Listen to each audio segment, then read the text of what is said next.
Добрый вечер. В эфире Prime на телеканале АТР. Это время, когда мы обсуждаем наиболее важные для страны и мира темы и встречаемся с самыми интересными собеседниками, с людьми, которым, как я выражаюсь, есть что сказать. Сегодня наш гость Борис Тизенгаузен, специалист по, как это, по Управлению управлению репутацией. репутациями, да. Ну или политтехнолог, Да. по-разному называют. Но при этом, при всем при том, что Борис политтехнолог, он абсолютно не циник, человек рефлексирующий, думающий, понимающий. И для меня так во многом он круче некоторых политологов записных. Вы же знаете, что такое политологи, да? Когда никакой другой работы нет. Я прошу прощения у нормальных политологов. Но есть еще такой анекдот, почему в Беларуси нет блогеров и политологов, потому что там есть статья за тунеядство. Вот в этом случае. Ну что, тогда раз ты сам сказал Беларусь, начнем про Беларусь. В свое видение попридержу за зубами. Вот на какой стадии сейчас находятся протесты в Беларуси, и что будет дальше? То, что вижу я подписан на ряд белорусских телеграм-каналов, где постоянно выкладываются видео, постоянно даются рекомендации белорусам, как себя вести. Довольно скоординировано, кстати, профессионально. То есть видно, что работает такая серьезная команда, которая знает толк в этом. Для меня это, ну, отчасти и личная история. Почему? Потому что в СИЗО сейчас сидит Виталик Шкляров, мой хороший знакомый. Это активист, это реформатор, это гражданин США, который приехал в Беларусь повидать свою мать, которая тяжело больна.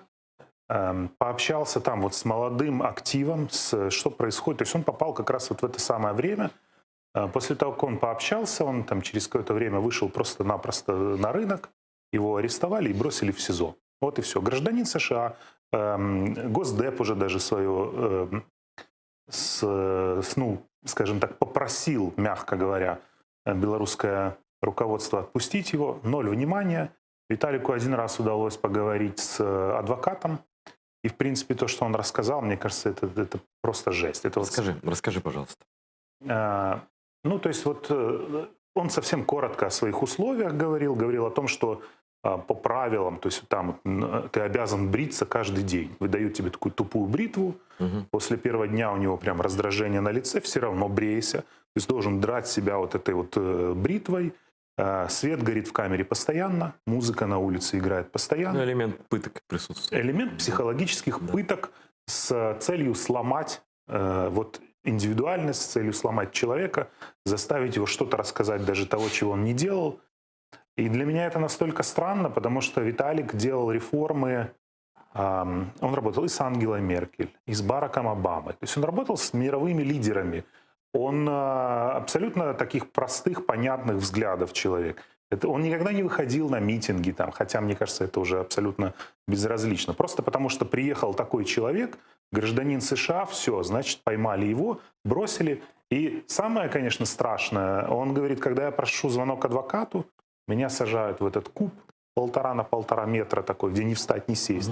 И я там сижу, ни ноги вытянуть не могу, ни... Ну, то есть вот абсолютно какое-то вот такое садистское отношение просто к тем людям, у которых есть свободный взгляд. Ты знаешь, Борь, дело в том, что это вот может быть новым звучать для наших зрителей некоторых, да, но хотя у нас в Крыму зрителей очень много, и они это знают, что такое русская репрессивная машина. Но на самом деле в Беларуси это происходит очень давно. Лукашенко никакой не батька сказочный, да, такой колхозник, ничего подобного. Это палач настоящий. У него на руках кровь очень многих убитых, закопанных в лесу людей просто, да. А какая тюрьма? Я читал книгу одного из белорусских оппозиционеров Анатолия Лебедько, который провел там не так уж, кстати, и долгое время, несколько месяцев, но уже тех, вот о чем он рассказывал, как там унижают, как раздевают, как ставят на колени. Достаточно для того, чтобы представить себе, что этот режим точно не будет, знаешь, там, придерживаться каких-то норм международного права. Ну, кого ему бояться? Что гражданин США, ну, какая ему разница? Ему что гражданин США, что Гриб наш мальчик, да, который туда попал, и они его сдали русским. Да дело в том, что ему не просто некого бояться, ему некуда бежать. То Конечно. есть если Януковичу было куда бежать в Российскую Федерацию, то Лукашенко бежать-то не в чем. Почему в Российской Федерации? Я думаю, он там окажется в итоге все равно когда-то. Дело в том, что вот Лукашенко, он придумал себе некую субъектность, и он ее соблюдал. То есть вот он как бы есть большой тиран Путин, а есть маленький тиран Лукашенко. Но маленький тиран Лукашенко никогда не втянет Беларусь вот в этот совок 2.0, потому что тогда он становится всего лишь губернатором какой-то белорусской области. Все, он теряет субъектность, силовики сразу все не его, он теряет вот эту власть, всю силовую машину, там меняются, мы знаем, как это Россия делает, там меняются силовики на российских, и Лукашенко просто номинальная фигура. Он этого не хотел, он пытался до последнего вот удержать вот эту тиранию, микротиранию в своих Свою, руках. да. Свою, да, конечно. Вот. Но меня беспокоит другое сейчас в Беларуси. То есть вот уже там несколько недель белорусский народ выходит на протесты. Выходит и уходит. То есть каждый раз, в принципе, ну, может, видоизмененно. Там женщины вышли, там студенты, там с тачком, там еще кто-то. Но каждый раз это происходит по одному сценарию. Вышли и ушли. С потерями, заметьте. С Людей потерями. арестовывают, избивают, пытают, люди пропадают. Да. Никто не приходит к тюрьме, не вырывает эти ворота, да, не пытается освободить людей. Все считают, что так и нужно. Мы вышли, потом вот КГБ там отработало по активу, забрали руководителей стачкомов, забрали руководителей протестов, отработали по ним психологически. Вот, судя по Виталику, я понимаю, что с ними делают там. Я не думаю, что, имея родственников, детей, жену, родителей, мы же понимаем, что это точки болевого влияния. И Виталий, извини, при всем при том, я уверен, что к нему относятся все-таки мягче, значительно, чем к тем, кого они могут пытать. Да, безусловно. То есть я все эти ужасы почитал в этих телеграм-каналах, как вот ребята, которые выходили оттуда, как они описывали, что там происходило. Поэтому мне кажется, что нет будущего у такого протеста, когда ты выходишь и уходишь. Сейчас я хочу, чтобы к нашему разговору подключился Илья Пономарев, бывший депутат Российской Госдумы, единственный человек, который проголосовал против аннексии Крыма. Привет, Илья. Привет, дорогой. Рад тебя очень видеть в новом сезоне АТР. Скажи, пожалуйста, вот мы с Борисом Тизенгаузеном сейчас, ты, наверное, знакомы вы, сейчас в студии обсуждаем Беларусь, да? Но и он только что высказал свое мнение, не знаю, ты услышал концовку или нет, что вот у такого рода протеста, когда просто оппозиция теряет лидеров, режим репрессии вводит там, и никто не цепляется ни за что, просто люди выходят, уходят, потеряв часть своих, да, каждый раз, что такой протест не имеет перспективы. Последнее, что сказал Борис. А какое твое мнение по белорусской ситуации? Ну, я, во-первых, хотел бы сказать, что хорошо давать советы тогда, когда ты сам что-то в этом направлении добился. А мы, к сожалению, в России в этом вопросе ничего не добились. Ты гражданин Украины, Илья, уже, поэтому говорим мы. Я понимаю, то есть вот украинцы, те, кто участвовал непосредственно в Майдане, да, они правильно, чтобы они давали советы, и все советы, которые я на эту тему слышал, они заключались ровно в том, что да, в конечном итоге нужно поднимать кулак и бить, а не просто сидеть вот в такой, значит, ненасильственно-созерцательной позиции. Мне кажется, что наши белорусские коллеги, они совершают примерно ту же самую ошибку, которую совершали россияне на Болотной. И все эти вот бесконечные протесты, они не зависят от того, сколько людей. То есть нужна определенная критическая масса, но она очевидно, что присутствует в Минске. Но без завершающего удара, на мой взгляд, ничего получиться не может. Тем более, что белорусы сделали вещь более правильную, чем сделали россияне тогда. Россияне тогда от себя оттолкнули вот этот условный Уралвагонзавод, да, промышленный пролетариат. А белорусы, наоборот, привлекли на свою сторону, появились эти самые забастовки и так далее. Это очень важно и очень позитивно. Но без вот лидера и без того, чтобы в конечном итоге выгнать физически людей с занимаемых ими сейчас уже незаконно, да, властями зданий, ничего без этого не получится. То есть ты присоединяешься к мнению Бориса, что протест в итоге такой будет подавлен жестоко и просвета нет, и дальше что, аншлюз? Ну, вот вопрос, что дальше. Я лично считаю, что Лукашенко обречен по-любому. потому что нельзя долго сидеть на штыках. И все-таки это другая ситуация, чем та, которая у него была до того. До того все равно он пользовался поддержкой значительной части населения, ну, то есть он все равно перерисовывал себе результаты выборов, но одно дело, там ты получил на самом деле 50%, нарисовал себе 80%, да, но все равно люди знают, что большая часть проголосовала. Другое дело сейчас, когда, очевидно, у него меньшинство населения, он приезжает в эти трудовые коллективы, его засвистывают, приезжают там в школы, его захлопывают и так далее. Это ну, не рабочая ситуация ни для какого лидера. Вопрос только то, что он будет дальше делать. Я думаю, что Лукашенко постарается сделать какой-то управляемый механизм передачи власти. То есть вот сейчас конституционную реформу он объявит, потом объявит новые выборы. На эти новые выборы вполне возможно, что пойдет не он, а какой-нибудь, например, Маккей. И будет вот такая, значит, мягкая передача власти к его же сторонникам. Но даже если победит оппозиция абсолютно впрямую, победа оппозиции что означает? Тоже означает новые выборы, на которых, по всей вероятности, будут соревноваться два основных кандидата — Сергей Тихановский и Виктор Бабарико.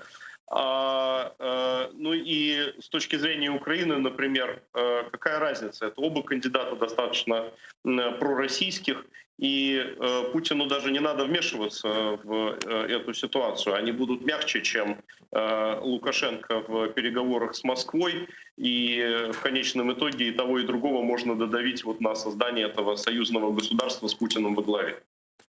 Я хочу, чтобы Борис присоединился к нашему разговору. Да, Илья, вот у меня вопрос, а вы не исключаете такой вариант, что, например, ну вот сейчас приедут такие российские технологи, профессионалы по там, цветным революциям, по протестным движениям, которые не только в России этим занимались, и создадут некого условного оппозиционного кандидата. В принципе, сейчас их несколько так уже вот кристаллизуется там, и в итоге вот оппозиция поверит в то, что действительно вот такой кандидат пришел.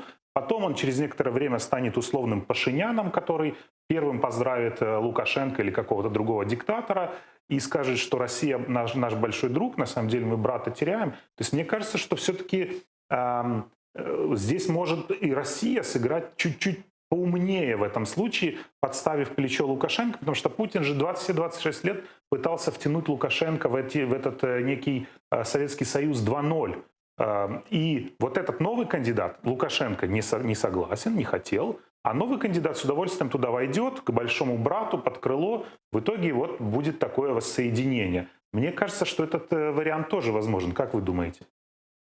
Борис, я прочитаю, что не нужно ничего конструировать.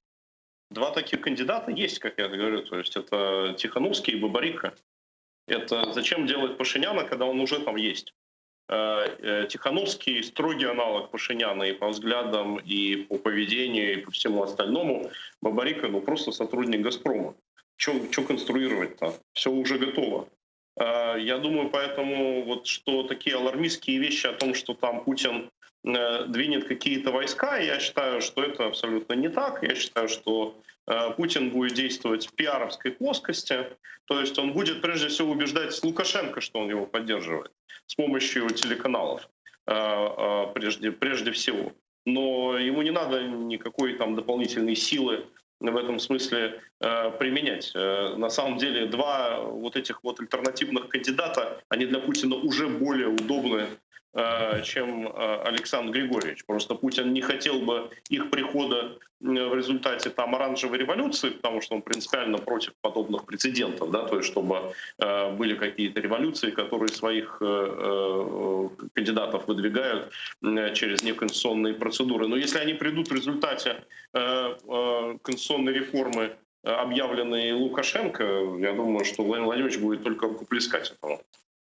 Я хочу вот как-то... Вот один другому вы не противоречите совершенно, во-первых. Во-вторых, то, что мы обсуждаем, это всего лишь разные формы аншлюса. Такая light форма аншлюса или hard.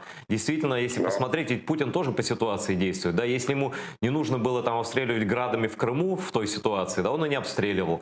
А когда на Донбассе обстреливал аж с российской территории, да, то есть по ситуации. Здесь, если так дальше пойдет, ну, это все равно аншлюз же, это все равно потом итог какой? Кремль белорусский лидер, любой, да, мое мнение, что Лукашенко, но может быть и другой, это вообще не имеет значения. И союзное, вот это уже совсем союзное государство с выходом уже официально армии границам Европы и так далее. Не так? Ну, я думаю, что вероятность вот этого союзного государства с Путиным во главе, она на данный момент составляет 80%. На самом деле, при всех моих вот абсолютных симпатиях к белорусскому народу, который восстал, и я всем сердцем поддерживаю желание людей установить действительно свою свободную демократичную власть, я понимаю, с точки зрения геополитики, самым неудобным для Путина даже в нынешней ослабленной форме и так далее все равно будет Лукашенко. Ну, просто в силу характера, да, то есть этот человек будет там максимально маневрировать и так далее. И Путин, главное, на мой взгляд, чем сейчас занимается, это вот его додавить, что если все-таки он победит и останется, то все равно, чтобы он не встал на пути вот этого самого союзного государства. Но если он падет, вероятность того, что это союзное государство вот перейдет на новую ступень и получит объединенного лидера, на мой взгляд, конечно, возрастает. Ну, единственное, что, может, у меня вот, Борис, остался вопрос один, да? Как ты это объясняешь, Илья? Значит, ну, условные лидеры оппозиции, там, Алексеевич, Тихановская, еще кто-то говорят, что это не конфликт геополитический, это внутренний наш конфликт, обращаются к российской интеллигенции, к российскому народу, даже посредники Путина там, и так далее, и так далее. Ни слова в адрес Украины. Хотя Украина, казалось бы, проходила тот же самый путь, да, и казалось бы, вот ваши ближайшие, даже, ну хотя не пример даже, может быть, не четкий, но это все равно процесс тот, которым шла, намного опережая всех нам Украину. Но к Украине ни пожеланий, ни вопросов, ни обращений, ни признаний в братстве. Братья русские. Почему? Ну, потому что настроение в белорусском обществе, вот если в Украине водораздел там 25/75, ценностный, да, который есть внутри страны, то аналогичный раздел в Беларуси — это 5/95. Угу. И поэтому апеллировать к этим 5% — это заведомо проигрывать. И я думаю, что правы те наблюдатели, это на самом деле, ну, это очень с ехидством говорило российское телевидение, там пропагандисты всевозможные, о том, что Лукашенко выстрелил себе в ногу тем, что начал разворачивать антироссийскую риторику. Он действительно, я знаю, там общался с многими представителями его сторонников последние полгода. Он действительно опасался вот этого самого аншлюса и считал, что надо приложить все усилия, чтобы его не случилось. И это все выплескивалось на белорусское телевидение. И, конечно, с точки зрения его популярности, вот такие вот антироссийские вещи ему не помогли. Но действительно, белорусский народ настроен очень сильно пророссийски, и поэтому все деятели Координационного совета белорусской оппозиции клянутся в верности России. Это совершенно объяснимо. Но, мне кажется, есть еще один нюанс. Белорусы ситуацию в Украине видели глазами российского телевидения. То есть вот любой, кто был в Беларуси, знает прекрасно, что у вас есть там пара-тройка белорусских каналов и вся линейка российских. То есть все, что происходило в Украине, они видели глазами российских пропагандистов. Естественно, сейчас оно у них так и отложилось. Поэтому с Украиной у них отношения не сложились изначально. Плюс у белорусов очень давно не было вот этого ощущения, у них никогда не было. Вот это ощущение и культуры протеста. Мы прошли через целый ряд революций. Оранжевая революция, Майдан. Была такая эволюция революции. Да, эволюция. Да. То есть у нас есть некая история выхода на улицы. Выход с того, что улица спрашивает у президента, у правительства и говорит ему, что ты идешь не и туда. История успеха таких. У белорусов, вот я вот сейчас вот думаю про себя. Мне около 40 лет, я всю свою сознательную жизнь в Беларуси, если бы я жил, не знал другого президента, кроме Лукашенко. всю сознательную Не жизнь. видел бы другого телевидения, кроме российского. Не видел другого телевидения и не представлял бы, что произойдет с Беларусью, если вдруг в Беларуси была придушена вся оппозиция. Не было даже намека на то, что кто-то другой может стать президентом и повести страну по другому пути. Поэтому, конечно, для них это все в новинку. То, что в них было заложено российской пропагандой во время нашего украинского Майдана, это тоже понятно. Вот поэтому они так немножко осторожничают, мне кажется. Что Ну, скажешь? это совершенно верно, но просто не стоит забывать про один важный нюанс. Это на самом деле то же самое, что было на востоке Украины. Одно дело быть настроенным дружественно по отношению к России и к россиянам, другое стремление расстаться со своей независимостью и присоединиться. Насколько я понимаю, настроения в Беларуси, они были примерно такие же, как были вот настроения там на Донбассе или в Луганской области. То есть там 20-25% могут хотеть какого-то более плотного союза с Россией вплоть до максимального. Остальные все равно хотят сохраняться независимым суверенным государством, но дружественным к России. Илья, у нас остается еще несколько минут, ты на связи будешь. Мне хотелось бы, наверное, Борис, тоже интересно обсудить тему покушения на Навального. Ты все-таки, в отличие от нас, поддерживаешь связи с какими-то российскими оппозиционерами там внутри, которые его знают, знают ситуацию, и вообще ты знающий в этом плане человек. Что сейчас с Навальным? И какова будет реакция Запада? Никакой не будет. Будет мягкая реакция. Вернется Навальный в Россию, не вернется. Вот комплексный вопрос про ситуацию с Навальным, который вышел из комы вот буквально вчера, как и пришел в полное сознание.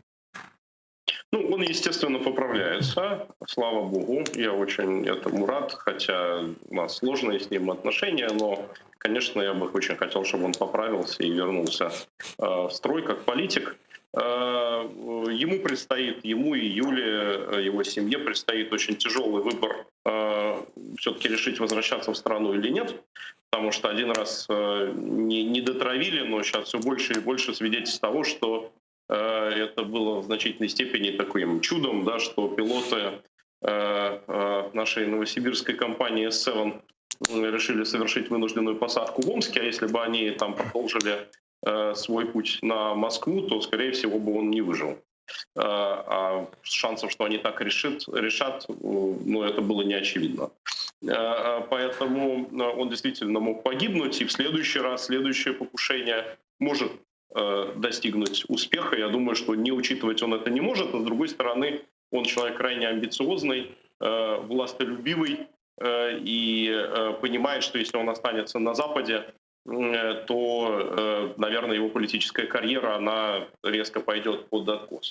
Но самое интересное во всем этом деле, на мой взгляд, сейчас, что там стоит обсуждать, потому что вот все остальное — это чистое гадание на кофейные гущи, и все будет так, как будет.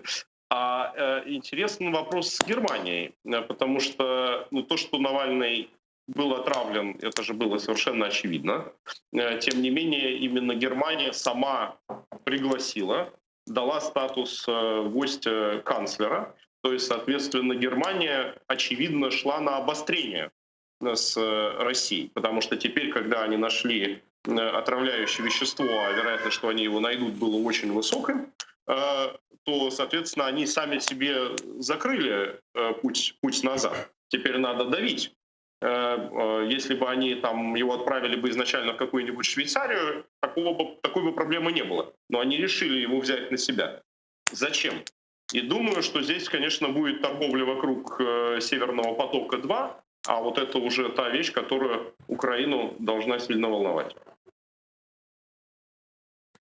Ну, спасибо. Есть вопросы еще? Да, Илья, я вот хотел спросить, среди украинских коллег моих, среди украинских там и политтехнологов, и политологов, и просто хороших людей бытует мнение, вот просто мнение, что в России вся опасная оппозиция, вот реально опасная, давно уничтожена физически. То есть она либо выехала оттуда, либо уничтожена физически. И там вот оставлена такая оппозиция удобная, ну, то есть это вот такое мнение бытует. Потому что, ну, если задуматься, а зачем такая сложная схема? Новичок, Навальный, там это. Можно же просто стрельнуть в него возле подъезда. Все, и вопрос решен. Зачем его где-то в аэропорту, где он еще и полетит, а потом куда-то сядет, Зачем эти схемы? Поэтому вот все серьезные оппозиционеры, Политковская, Новодворская, Немцов, там и еще можно десятки перечислить, их просто вот убивали вот физически простым, понятным способом. Ну, кроме Новодворской. Да, да. Ты говорил. Но да. Зачем? Политковскую тоже пытались строить. Да, зачем вот эти сложности были с Навальным? То есть, Тем более на своей территории. Да. Да, тут хозяин-барин, тут они его пасли, ну, извините за такое слово, я думаю, круглосуточно. Да. Ну, во-первых, пути Кремля в данном случае неисповедимы. И я говорю, вот вся эта история с Навальным, она для меня загадочна ровно тем, что я не могу пока понять мотива происходящего. То есть вот когда Кремль все время говорит, нам это было невыгодно, но они абсолютно правы. Вот Кремлю с точки зрения там, политического лидерства это действительно было невыгодно. Но это же не означает, что это не было выгодно определенному крылу окружения Путина. Ну, например, ведь там же власть не монолитна в России. Это все предпочитают там называть это вертикалью. Но это совершенно не вертикаль. Это такая достаточно сложная матрица пересечения политических и коммерческих интересов. Одно крыло Кремля, очевидно, с Навальным сотрудничает, передает ему информацию. Вполне возможно, что оно передало ему ту информацию, которая была невыгодна другому крылу Кремля.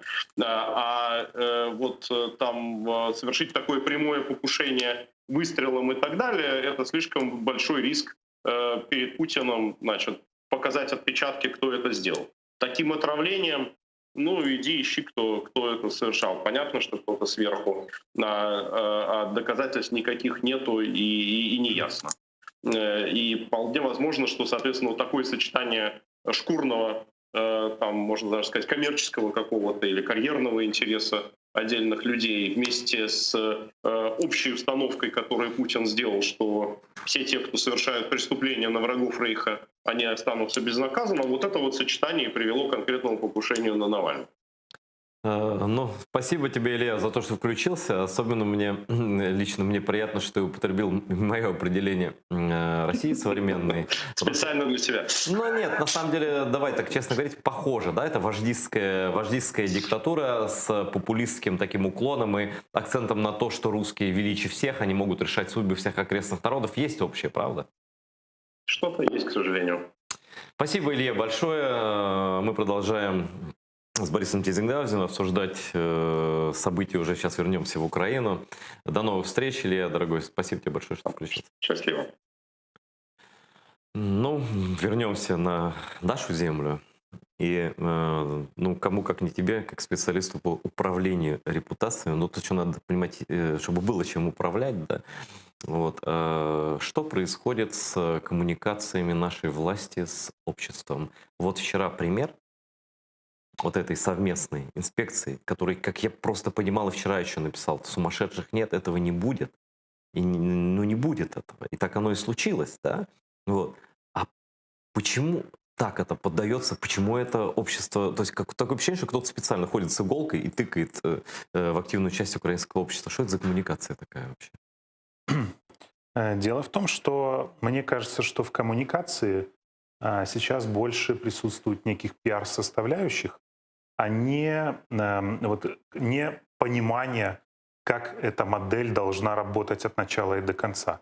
То есть, там, грубо говоря, а давайте вот сделаем так, а на самом деле оказалось, что это ОБСЕ должно согласовать. Никто этого не знал. То есть никто не спустил вниз, там, не знаю, профильному комитету, профильному министерству. Что согласовать, подробнее, пожалуйста. Ну, например, вот решили для того, чтобы, скажем, усилить определенные договоренности, потому что перемирие сорвано фактически было, вот эта тишина, точнее, была сорвана.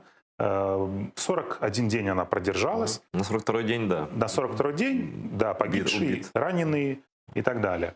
То есть нужно было идти дальше. То есть нужно было дальше играть в мир. Играть в мир можно на наших условиях, можно на российских. Можно на каких-то гибридно-совместных. Переговорили в этой минской группе и сказали, а давайте мы вот так посмотрим, что у вас. Это нам профиты туда. Мол, Россия как бы здесь... Добилась чего-то. Чего-то добилась, да. А Украина, ну и вы чего-то там посмотрите. И вот как бы мы получим все вместе какой-то... И тут классическая история Трамп, Ким Чен Ын. Мгм. Без единого выстрела, вот эта пиар-война, ну, точнее, запуски были пилотных ракет, без единого выстрела и Трамп, и Ким Чен Ын получили репутационные бонусы. Как это произошло? Некая медийная война. Маленький Ким Чен Ын, региональный злодей, угрожает всему миру, что я запущу, тут я уже прям приготовил эти ядерные ракеты, я их запущу. Трамп говорит, нет, иначе тут сейчас уже авианосцы идут к тебе. В итоге весь мир сидит и ждет, когда же этот региональный злодей нажмет на кнопку, и он из регионального злодея становится мировым злом. Он уже приобретает эти бонусы. Трамп же, в свою очередь, когда ничего не произошло, он как-то там договорился, он получает статус миротворца. Мгм. То есть вот это Каждый классический... для своей аудитории отработал. Да, безусловно. говоря. Это без какого-либо действия. Вот это классическая пиар-модуляция некой войны. В итоге получается, Ким Чен Ын не стрелял, но укрепил свой статус для своей страны, хотя я не знаю, что там еще можно укреплять. Ну и плюс поднялся на несколько ступенек в уровне мирового злодея.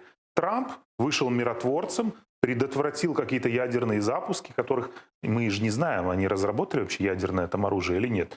Вот, в итоге все получили. Здесь та же самая история. Мы посмотрим у вас, вы посмотрите у нас. Все отлично, хорошая схема. Что-то я про посмотрите у нас с их стороны я не слышал. Ты где-нибудь слышал об этом? В ответе Офиса президента Мгм. было сегодня то, что вы не даете нам в ответ поехать и посмотреть, что вы там у себя настроили, это является причиной того, что Мы не дадим вам. Да, мы не дадим вам. То есть вот оно фигурировало все-таки. Поэтому в итоге, но коммуникационно не отработали. И как это должно быть по протоколу, тоже не отработали. Что получилось?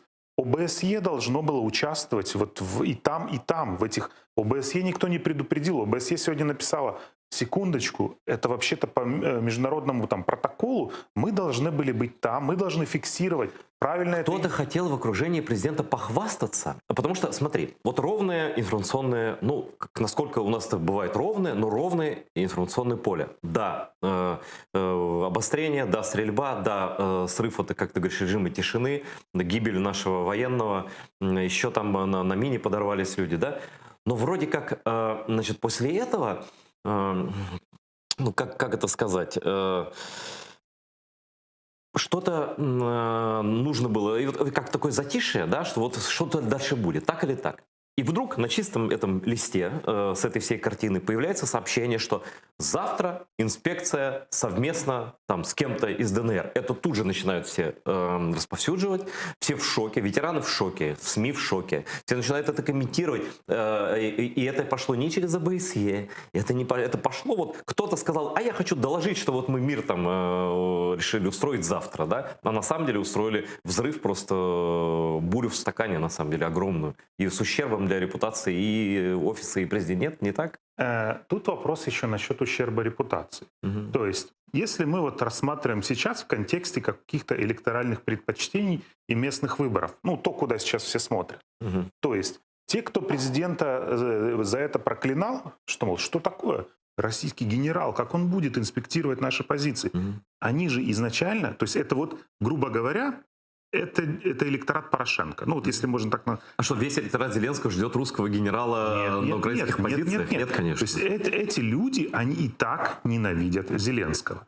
Но ответ Украины, что никакой генерал сюда не приедет, потому что вы нам там не дали, вы, Россия, нам не дали, пошли вон отсюда. То есть вот эта история... Это было через сутки, Борис. Вот у меня в руках вот эта бумага, письмо в ОБСЕ господина Кравчука, но я все зачитывать не буду. Значит, в то же время российская сторона и приглашенные из отдельных районов Украины выдвинули новые требования, которые не обсуждались в ходе внеочередной видеоконференции трехсторонней контактной группы 9.09.2020. В частности, первое посещение новых точек, заранее не обговоренных, да, в ходе этой беседы онлайн. Второе, осуществление фото- и видеофиксации. То есть русские захотели еще и фотографироваться, значит, на фоне наших позиций. Видимо, для пиара у себя там. Да? Конечно. И это даже не для разведки. Разведка по-другому делается. Да? Третье — подписание совместного протокола. Кого и с кем. Это легитимизация, понятно. Да? Там, если подписи украинские и подписи оккупантов стоят на одной бумаге, все, как бы их миссия выполнена. Да? Понятно, как они хотели это подать. Но прозвучала вот эта бумага. Почему мы отказались от сегодняшней этой, так сказать, инспекции, которая я был уверен, что ее не будет. Да? Она появилась через сутки после того, как вся страна стояла на ушах. Да, это я называю абсолютно непродуманный ход со стороны коммуникации, ну, может, не офиса президента или каких-то групп влияния в офисе президента. Потому что, внимание, поначалу были некоторые освобождения наших политзаключенных. Были 2 раза. Потом они прекратились полностью. Вот сейчас мы даже не слышим о том, что кто-то на кого-то там хочет кого-то поменять. Вообще эта риторика исчезла. То есть этот козырь, когда можно там раз в 2 месяца привозить людей, они Путин выходят. это же его воля-то. Воля тюремщика отпускать или нет? А теперь внимание. Вот кто сейчас находится в выигрышной позиции? Конечно же, Российская Федерация. Почему? Потому что Зеленскому кровь из носу перед местными выборами важно было дотянуть максимально вот этот Мирный промежуток статус, тишины. не мирный, а, скажем так, ну, статус перемирия. Да, статус без боевых потерь. Да, да. Да. Ему крайне важно было. А Путину что? У него выборы прошли. Что такое Путин и выборы? Я прошу Да, прощения. ну да, то есть ему вообще плевать на все. Поэтому, чтобы усилить свою переговорную позицию, он говорит: ребят, постреляйте там, ну давайте. Он даже, я уверен, что там приказ был такой: идите и убейте. И Да. я думаю, что когда снайперская группа выходит убивать человека в украинской военной форме в период объявленного перемирия, это личный выстрел Путина и в этого человека, но он был выбран случайным образом в прицел, да, но это выстрел политический и в Зеленского, потому что это же не случайно, понимаешь, они без приказа Кремля снайперская группа не будет убивать в период перемирия формального, правда ведь? Да, об этом же и идет речь, что Путин сейчас усиливает переговорную позицию и говорит: Зеленский, эта тишина тебе нужна, а не мне. Угу. У тебя через 1,5 месяца местные выборы. У тебя, ну, как он думает, да, или как думает его группа, этот think tank, который вокруг него сидит, у тебя рейтинг идет немножечко вниз. Тебе это важно. Ты же про мир говорил. Ты говорил про выборы на Донбассе осенью. Ты говорил: я тебе сейчас все это испорчу в один момент. Если не хочешь, чтобы я тебе испортил, завтра у тебя будет там 3-4 трупа, 5, 10, сколько я скажу, столько трупов и будет. Вот, если ты этого не хочешь, значит, иди на наши условия. И тут вопрос: пойдет Зеленский на эти условия? То есть задача Российской Федерации какая? Не вернуть нам Донбасс. Да, разумеется. Ну, то есть зачем? Ну, хорошо, вернут они, проведем мы там выборы. Пройдет 3-4 года, Не мы вернут. восстановим там наш украинский Не порядок. вернут. Да, потому что Фюрер Донбасс... оккупированные земли не возвращает. Да, потому что что тут говорить? была идея обменять Донбасс на Крым. Наверное, была такая идея. Но мы же понимаем, Только в что... голове украинских аналитиков, извини, пожалуйста, он мог это изображать, но Путин, ну просто его статус, вот я просто там жил, до его статус вождя фюрера, который сформировался еще до аннексии Крыма, но резко укрепился после аннексии Крыма, фюрер не может утрачивать территории. Кто-нибудь мог представить, что Гитлер придет в Судеты и уйдет из Судет, да? Но не для того захватывали. А для Путина вот эти вот кусочки захваченных областей — это рычаг влияния на всю Ну, Украину. конечно, цель-то... А зачем ему отступать, если ему надо наступать? Ну, скажи мне, где Да. логика? Ну, то есть ему абсолютно плевать на санкции, я в этом уверен. То есть все, что наши аналитики рисуют: ой, там Северный поток-2 не будет достроен и так Первого далее. потока хватает. Да, первого хватает, второй поток, да, ну не достроим, построим там, не знаю, еще Такой, один знаешь, через бонус Турцию. диктатору. Товарищ Гитлер, вот вам одного потока мало денежного, давайте денежный поток 2 вам еще устроим. Ну, давайте. Ну, давайте. Да, все же прекрасно понимают, что там денег хватит создать проблем каждой стране Европы. Лавров абсолютно вальяжно, нагло, по-моему, год назад говорил: вы тут на Украину смотрите, вы на Балканы посмотрите, у вас там со дня на день такая же ситуация может быть. Так они там работают очень сильно. Работают. И когда этих российских агентов разоблачили по цветным революциям на Балканах. То Так есть, смотри, так они в Черногории все-таки помогли точно привести к власти пророссийскую группировку политическую. если захотят, они сделают все, что угодно. Там и ресурсов, там и, к сожалению, технологических войск, информационных войск там хватает. Там целые институты Знаешь, сколько сидят. стоит в Сербии на месячная плата одного пророссийского блогера? Сколько? Ты не смейся только, ладно? 500 евро. Для Сербии очень неплохо. Да, ну, наверное. Ну, то есть это к тому, что при русских миллиардах покупать журналистов сербских, конечно, не всех, да, но можно найти, кого можно купить. Политиков за большие суммы, там, не знаю, блогеров, вплоть до военных, до чиновников и так далее. Тем более, как бы, братушки, все дела. Ну, Так вот, давай вспомним этого военного советника Трампа, господина Флина, который ездил в Российскую Федерацию, читал лекции, получал по 40 тысяч долларов за ну лекцию. это же взятка. Да. Это взятка, да. Ну вот, Флин военный, вот это уровень, 40 тысяч ему, пожалуйста. То есть там денег колоссальное количество. Там можно налом завалить всех, если бы они брали. Если бы в Европе в один момент чиновники сказали, мы берем взятки, им бы в один день их дали все. Ну, видимо, кто-то говорит, и кто-то и берет. А кто-то не говорит, да. Ну, то есть мы же понимаем, что сейчас есть некий механизм в лице лоббистов, да, это некий такой вот унифицированный современный механизм взяточничества. То есть ты и я, мы можем поехать в Соединенные Штаты, заплатить $3000 там, или $2000 в час, встретиться с любым сенатором. И это официально. Россия так не работает. Россия Им это не нужно. на лоббистские услуги тратила порядка 300 миллионов. Ну, это то, что ты говоришь, официально. А представь, сколько неофициально они могут вваливать. Миллиарды. Конечно, то есть официально, вот даже, ну, давай честно говорить, и украинским чиновникам, и российским сказать, что нужно что-то официально заплатить, там, миллион какой-то, это страх. Да, ему проще в конверте, через Манафорта или через кого-то еще занести, кулуарно встретиться, продать там дело какое-то, Буризма или еще какое-то, повлиять на что-то, сказать, что оставьте меня в кресле генпрокурора, я вам эту компромат на Байдена передам.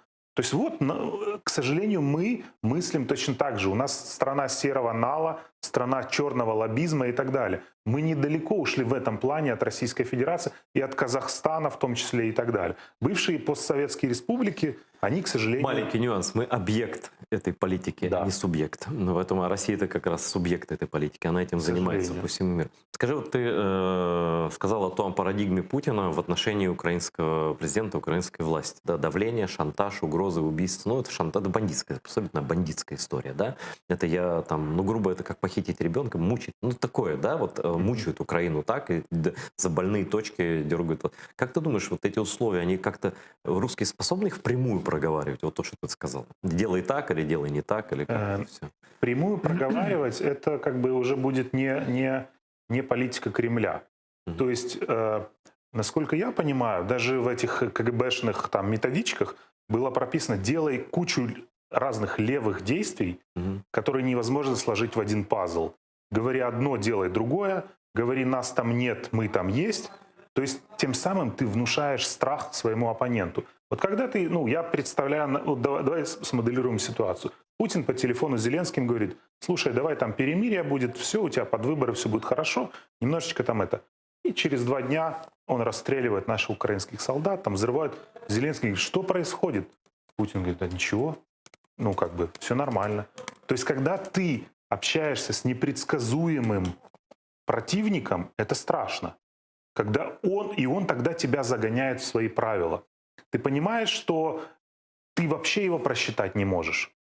И тогда тебе становится страшно. Когда он полностью обнуляет договоренности по телефону или какие-то еще, тебе становится страшно. Что, где произойдет еще? Скажи, а кто-то вообще рассчитывал на то, что русские будут соблюдать... Были какие-то кейсы, когда они соблюдали договоренности? Вот приведи мне, пожалуйста, примеры. Я не могу... Вот я рассилился недавно вспомнить, что, о чем с русским можно договориться. Я понял, что, по крайней мере, в обозримом прошлом, и учитывая украинский опыт, ни о чем. Ну, слушай, ну, Иловайский, я уже даже не буду, какие страшные примеры. Ну, а с ними нельзя договориться даже ситуативно об условиях какого-то хотя бы ведения войны, хотя бы более-менее пристойного, да, даже такой войны. Ни о чем вообще. Русские могут договориться только с равными себе. То есть, например, Соединенные Штаты, которые влупили по вагнеровцам, да, авиаударом. То есть вот они там что-то не выполнили, Соединенные Штаты, что уничтожить? Вот тогда они начинают думать, они несут репутационные потери. Российская группировка войск, там, да, часть ее, это частная военная компания, просто была уничтожена и показана всем на больших экранах, что вот мы снесли просто под ноль, выжгли эту российскую группу. Вот тогда они начинают думать, потому что Если они асимметрично ответят Соединенным Штатам, они просто всю ЧВК там могут уничтожить. Вот с равным соперником они не играют в такие игры, сказали Зеленский, там постреляем сейчас. То есть в эти штуки Путин, как и Трамп. Трамп же в свое время, во время избирательной кампании говорил, что Путин крутой мэн, я бы хотел с ним подружиться. И помнишь, как он рванул в Хельсинки, вообще без подготовки, поехать пообщаться с Путиным, что и на него нашло, как его туда заманить. Вообще там просто, ну, американцы были в шоке, принаймні. Так он потом вернулся и сделал то, что не делал до него, по-моему, ни один президент. Он извинялся перед собственными военнослужащими, что он как-то вот... А он все-таки извинялся, да? Да, ну, в его понимании, да, он извинялся. Вы меня неправильно поняли? Да, вы меня неправильно поняли, я без подготовки туда полетел. На самом деле я не могу рассказать, что там было, но что-то было. В итоге Трамп, вот в Соединенных Штатах что хорошо, система сдержит противовесы. Ты, Трамп, можешь что угодно говорить про Путина, есть Конгресс, который решит, так это или не так, выделять Украине помощь, не выделять. То есть прямой приказ Путина Трамп даже при желании не выполнит. Не выполнить, да. А у нас, и когда у тебя вся полнота власти есть, тебя могут в иллюзию завести вот эти какие-то российские обещалки. Давай мы тебе сейчас выпустим там кого-то, давай мы тебе тишину. Смотри, можем же сделать? Можем. Но если в эту ловушку попасться, это может стоить политической катастрофе любому политику в Украине. Ну реально. Я надеюсь, что у Зеленского это понимают. Правда надеюсь. Потому что даже если взять абсолютно базового аналитика среднего уровня и проанализировать обещания российской стороны и их выполнение, получится абсолютно страшная картина. Ну, то есть они ничего не выполняют, а точнее, они делают все с точностью, да наоборот. Да. Да, поэтому если он тебе пообещал тишину, будь готов, что завтра начнут стрелять. Я имею в виду Путина сейчас. Поэтому у Зеленского должны быть такие аналитики, должен быть think-tank, должна быть ситуационная комната, где понимающие люди будут... И самое интересное, вот Порошенко я не очень люблю. По разным причинам мы там... А у него был think tank такой? Да, у него был think tank, у него была ситуационная комната. И еще Порошенко хватило в свое время ума мониторить максимально плотно российское, потому что я там работал в то время, максимально российское информационное поле, чтобы понимать, потому что оно не действует здесь и сейчас, оно действует инерционно. Если российские телевизионные каналы начали готовить тебя к чему-то, ну, там, Украина хорошая или Украина плохая, значит, так изменится политика. Это артобстрел медийный идет сначала. Да, артобстрел медийный, там несколько дней, и ты понимаешь, ну, то К чему есть, готовиться? Да, к чему готовиться. Если они там высказывают мнение по Северному потоку, что нам надо его закрывать и так далее, значит, они идут в лоб с Германией, там, с Европой и так далее. То есть по российскому информационному полю можно примерно понять чуть-чуть раньше политику Кремля. Хотя иногда они там вот некие такие медиаловушки устраивали, вбрасывали ту информацию, а было на самом деле... Но в итоге они же все равно готовят собственный народ к каким-то инициативам. Да, у меня был и остается товарищ, один шведский дипломат, очень известный, который всегда знал, что происходит, потому что он смотрел ток-шоу этого Киселева. И он, я думаю, что его очень ценили и ценят на работе, потому что он просто знает настроение там, а другой не смотрит. Но что сказать, вот я полностью присоединяюсь к тому, что сказал Борис. С русскими так играть нельзя. Это может очень серьезно для всех нас обернуться. И хорошо, что никакой этой инспекции не состоялось. Это было бы, на мой взгляд, ужасная вещь. Это наживка, которую вообще нельзя глотать. И хорошо, что не приглотили. Может, и не хотели глотать. Мы не знаем. Мы просто смотрим по медийному полю какому-то, да. Но это действительно это ходьба по минному полю. Вот то, чем сейчас... Вот, и, наконец, хочу спросить. Вот, ну, не наконец, еще время есть. Какая нас политическая осень ждет, если уж ты увязал и выборы местные, и российский шантаж Зеленского миром и войной и так далее, и так далее? Очень непростая политическая осень. Я сейчас задействован в целом ряде избирательных проектов, где у меня есть возможность смотреть социологию, некий такой хеликоптер-вью делать сверху, смотреть на то, что происходит, на электоральные интересы. Вот отличие местных выборов от национальных, оно очень простое. В национальных выборах, в Верховную Раду, например, работает сила бренда. Мы помним, что некоторым слугам тогда даже просили их не ездить никуда. Вот по мажоритарным округам Не нужно ездить, ваше лицо увидеть. Молчи, да. Да, может не понравиться Может не лицо или там риторика или еще что-то. Не Просто порть картину, да, у нас и так хороший бренд. сила бренда была настолько велика, что тебя, вот как этот Yellow Dog демократ, да, в Америке есть такое понятие, что даже если от демократов будет баллотироваться желтая собака, ее все равно выберут. Это вот такое вот электоральное ядро есть. Такая же история здесь была. То есть неважно, кто ты заезжаешь в зеленом вагоне в Верховную Раду. Сейчас с точностью все да наоборот. Я посмотрел социологию.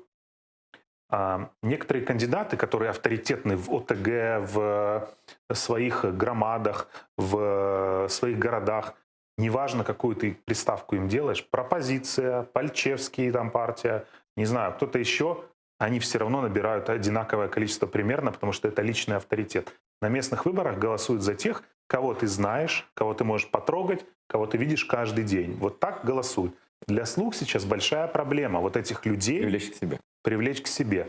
Да, они идут туда, то есть, но слуги хотят, чтобы эти, ну, наконец-то, чтобы это были полностью какие-то, пусть даже идеологически, может, лояльно управляемые люди, потому что когда набрали людей разных взглядов в Верховную Раду, которые друг друга Тут мочат, либо лояльные, либо личность. Вот так вот, наверное, дилемма иногда такая, да. личности и так выигрывают выбор. Вот в чем проблема слуг. Социология по крупным городам показывает, что Харьков, Одесса, там еще Днепр, там вот эти города, они выберут своих мэров. Неважно, будет он от слуги. А или- городские собрания? Простой пример. В городах, где мэр был адекватным, Мгм. у мэров поддержка достигает 87-90%. И его же партии. Да, и его же партии. Они создают свои партии. Вот простой пример. Черниговская область. В Чернигове у этого мэра, как его там, Атрошенко, да, у него поддержка под 90%. Ближайший кандидат 3% В общем, набирает. историк почти как и с Зеленским, да? На кого укажет, того и... Он создает свою партию в области, И только за счет населения Чернигова, вот этих 90%, заводит монобольшинство в областную раду. То есть мэры сейчас диктуют центральной власти, что и как, какие условия. Поэтому для Зеленского сейчас очень большая проблема. А еще большая проблема та, что не успели отстроить партийный функционал, не успели построить эту секту партийную, если хочешь так. Секту или сетку? Я Секту, не секту. слышал. Партия должна быть сектой. Там должно быть все на любви. Есть верховный жрец, лидер, и дальше оно все идет по нисходящей таким зонтичным брендам. Эту секту не построили. Сейчас маленький мэр города, который попадает в красную зону там, по ковиду, говорит, центральная власть, да иди ты там куда подальше. И становится национальным лидером. Не наладили коммуникацию с местной властью, центральная с местной. То есть куча проблем, и средний уровень поддержки «Слуги народа» по Украине, в зависимости от области, от 13 до там, максимум 30%. То есть это все, что они возьмут. Я к чему веду, что ты говоришь там про мэров городов, про популярных людей там, и так далее, но это же еще, кроме прямой цели выбрать местную власть, да, по закону, это еще и такой барометр, термометр ситуации средней температуры по всей палате, да. Вот как изменится политическая картина, там, не знаю, уверенность в себе Зеленского, легитимность, уверенность в себе большинства и так далее, после выборов, которые, как ты говоришь, что в среднем сколько ты сказал? Ну, 20% в среднем по стране да? они возьмут. Да. Но вот что-то изменится вообще? Ничего. Для них ничего не изменится. Не изменится потому, что найдется тот, кто объяснит этот провал и покажет на виноватых. Кто будет виноват? Губернаторы не сделали выборы. Всегда губернаторы у нас виноваты. Слушай, ну их можно менять бесконечное количество Да. раз. Мне кажется, уже во многих областях просто их имен-то не помню, фамилии никто не помнит. И правильно делают. Да, потому что я реально пообщался с парой губернаторов, ну вот так лично, когда они только становились на губернаторские должности. Есть там адекватные люди, абсолютно адекватные, профессиональные. Я сейчас эти фамилии называть не буду, но вот те двое, с которыми я общался, это какие-то вообще нарванные малолетки, ну, прямо буду говорить, которые сидели вот так, закинув нога на ногу и говорили, а какой там KPI, и они вообще не понимали, чем занимается губернатор. На самом деле у нас 99% людей не понимают, чем глава ОГА занимается. Поэтому сменят губернаторов, возможно, поменяют Кабмин, самой вот ключевой точкой вот этих всех разборок будет Киев. По Киеву очень интересный расклад, У нас меньше минуты. да, Так, политических ага. сил. То есть многое будет зависеть от Верещук, которая от «Слуги» идет в Киеве. Мгм. Если она выйдет во второй тур вместе с Кличко, это всей стране покажет, что в центральном городе Украины «Слуга народа» конкурирует с То есть это целым... прям такой Рубикон, да? Это Рубикон, это Рубикон. Если она выйдет, плюс еще там же у Кличко антирейтинг, у Верещук его нет.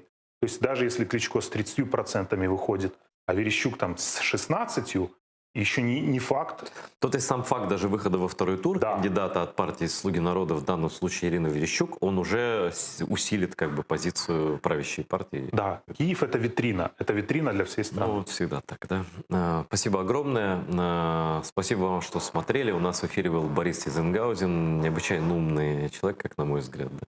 Я думаю, что вы согласны. Смотрите и дальше канал АТР. Телевидение для неглупых людей. Всего доброго, до новых встреч.